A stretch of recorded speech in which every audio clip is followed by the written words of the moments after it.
17 വാക്യം. റോമാലേഖനം 8-ാം അധ്യായം 17-ാം വാക്യം.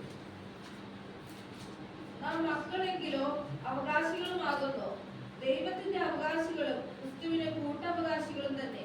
നാം അവനോട് കൂടെ തേജസ്കരിക്കപ്പെടേണ്ടതിന് അവനോട് കൂടെ കഷ്ടം അനുഭവിച്ചാലത്രേ. ഓക്കേ, നാം മക്കളാണ്. കർത്താവായ യേശുക്രിസ്തു മുഖാന്തരം നാം എന്തായിത്തീർന്നു? ദൈവത്തിന്റെ മക്കളായിത്തീർന്നു. നാം മക്കളെങ്കിലോ അവകാശികളുമാകുന്നു, ക്രിസ്തുവിനെ കൂട്ടവകാശികളും. ക്രിസ്തുവിനെ കൂട്ടവകാശികളും. ആ ക്രിസ്തു കൂട്ടവകാശികൾ എന്നുള്ളവർക്കൊക്കെ ഒന്ന് വരച്ചു വെച്ച ദൈവമക്കളെ. ഹല്ലേലൂയ. കർത്താവായ യേശുക്രിസ്തു മുഖാന്തരം അപ്പ പിതാവേ എന്ന് വിളിക്കാൻ നമ്മൾ പറഞ്ഞ അപ്പ എന്നുള്ള നമ്മുടെ വചനത്തിൽ എഴുതിക്കുന്നത് എന്താ? അബ്ബ. യേശു പറഞ്ഞ പോലെ തന്നെ അബ്ബ, അബ്ബ പിതാവേ. നമ്മളൊക്കെ വിളിക്കുന്ന അപ്പ എന്നല്ല വിളിക്കുന്നത്, അപ്പ, പപ്പ എന്നൊക്കെ നമ്മൾ വിളിക്കുന്നത്. എന്നതുപോലെ ആ രീതിയിൽ നിന്നല്ല ബൈബിളിൽ പറഞ്ഞ യേശു വിളിക്കുന്ന പോലെ തന്നെ വിളിക്കാൻ നമുക്ക് അധികാരം തന്നിരിക്കുക. അപ്പ പിതാവേ എന്ന് വിളിക്കാൻ പുത്രത്തിന്റെ അവകാശം. എത്ര ഭംഗിയാക്കി ദൈവം നമ്മെ സംരക്ഷിക്കണം നോക്കി.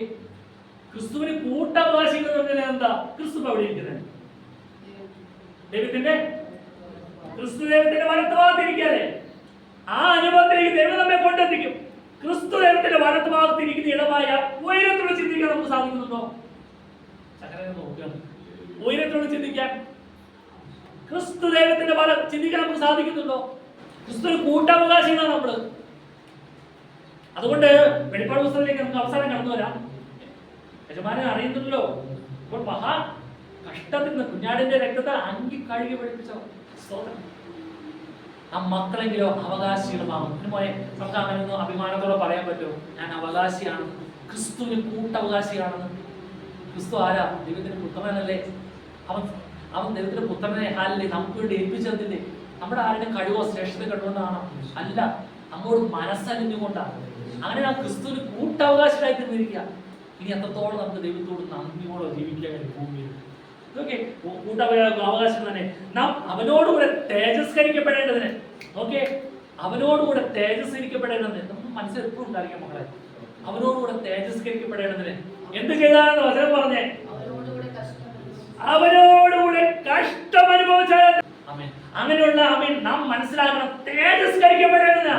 ക്രിസ്തുവിനോടുകൂടെ കഷ്ടം അനുഭവിക്കുന്നത് അവരോടുകൂടെ തേജസ്കരിക്കപ്പെട്ട് നാം ദൈവത്തോടുകൂടെ വസിക്കേണ്ടതിന് മാത്രമാണ്. അതുകൊണ്ട് നാം എപ്പോഴും മനസ്സിലാക്കണം, ഹല്ലേലൂയ, നാം മക്കളെങ്കിൽ അവകാശികളാണ്. മക്കളെങ്കിൽ അവകാശികളാണ്. അതുപോലെ തന്നെ ഹല്ലേലൂയ വാക്യം ഓടിച്ച് വായിക്കുന്ന അവകാശികളും ക്രിസ്തുവിനെ കൂട്ടവകാശികളും തന്നെ. ഇവരെല്ലാം ഈ വാക്യം നമ്മുടെ ബൈബിളിൽ ഒരു വരയെങ്കിലും കാണാൻ നമ്മൾ ബൈബിൾ മറിച്ചൊക്കെ നോക്കുമ്പോൾ അതൊക്കെ ചിലപ്പോൾ നമ്മളെ ആശ്വസിപ്പിക്കാൻ ഇടയായിത്തീരും. ചില പ്രശ്നങ്ങൾ വേദനകൾ കടന്നു വരുമ്പോൾ ബൈബിളൊക്കെ തുറന്നു നോക്കുമ്പോൾ മനസ്സിന് ആശ്വാസം കടന്നു വരുന്നത് തോന്നറിയാമോ? ഈ വചനമാണ് നമ്മെ ബലപ്പെടുത്തി. വചനം ജീവനായി തീരും. അനേകം പേരുടെ സാക്ഷ്യം കേട്ടിട്ടുണ്ടോ? ഒരു ബൈബിളിന്റെ ഒരു ചെറിയ താളൊക്കെ കിട്ടി, ആ താള് വായിച്ച് മരണത്തിൽ നിന്ന് രക്ഷപ്പെട്ട എത്രയോ പേര് അല്ലെ. എത്രയോ അനുഭവങ്ങള് റോഡിലൂടെ കടന്നു പോയപ്പോൾ ചെറിയൊരു ബൈബിളിന്റെ ചെറിയൊരു തുണ്ട് കിട്ടി, അത് വായിച്ച് ജീവൻ പ്രാപിച്ചവര്. അതുകൊണ്ട് ബൈബിളൊക്കെ വായിക്കുമ്പോൾ ജീവനായി തീരണം. കേൾക്കുന്ന പ്രിയമുള്ളവരെ, ജീവനായി തീർന്ന ഹല്ലേലൂയ, ആമേൻ. വചനം വായിച്ച പോലെ തന്നെ അവനോടുകൂടെ തേജസ്കരിക്കപ്പെടേണ്ടതിന് അവനോടുകൂടെ കഷ്ടം അനുഭവിച്ചാൽ അത്രേ. ക്രിസ്തു മക്കളെ നോക്കി, ക്രിസ്തു അനുഭവിച്ച കഷ്ടം ആരെങ്കിലും നമ്മൾ ആരെങ്കിലും അനുഭവിച്ചിട്ടുണ്ട്? കർത്താവ് യേശു ക്രിസ്തു നമുക്ക് വേണ്ടി അനുഭവിച്ച കഷ്ടം നമ്മൾ ആരെങ്കിലും അനുഭവിച്ചിട്ടില്ല. നമ്മളതിന് അടുത്തുപോലെ എത്തിയിട്ടില്ല. ഇപ്പൊ ചെറിയ പനി, ചുമ, ജലദോഷം ഇങ്ങനെയുള്ള കാര്യങ്ങൾ നമ്മൾ എവിടെ പോയി കിടക്കണേ? അത്യാവശ്യം കൊള്ളാത്ത എ സി റൂമിലൊക്കെ ആളുകൾ കിടക്കണേ. എല്ലാ സൗകര്യവും ഉണ്ട്. ഇങ്ങനെ ഞെക്കി കഴിഞ്ഞാൽ സർ മാഡം നമുക്ക് അടുത്ത് വരും അല്ലേ? ഇപ്പത്തെ എന്തിനാ കുറവുള്ളത് അല്ലേ? അവിടെ വരുമ്പോഴേക്കും അവര് ഒരു ടാബ് പോലെ ഒരു സാധനം കൊണ്ടുവരും. അതിന് പറയുമ്പോഴേക്കും ഗ്രീൻ ആപ്പിൾ വേണോ ഏത് വേണോ അത് അറിയാവുന്നവർ പറഞ്ഞു കൊടുക്കുമ്പോൾ അതെല്ലാം ഒരു ഒന്നുകൊണ്ടിയിൽ കൊണ്ടുവരും. ക്രിസ്തു അനുഭവിച്ചതിന്റെ പകുതി പോലും നമ്മൾ അനുഭവിക്കുന്നില്ല.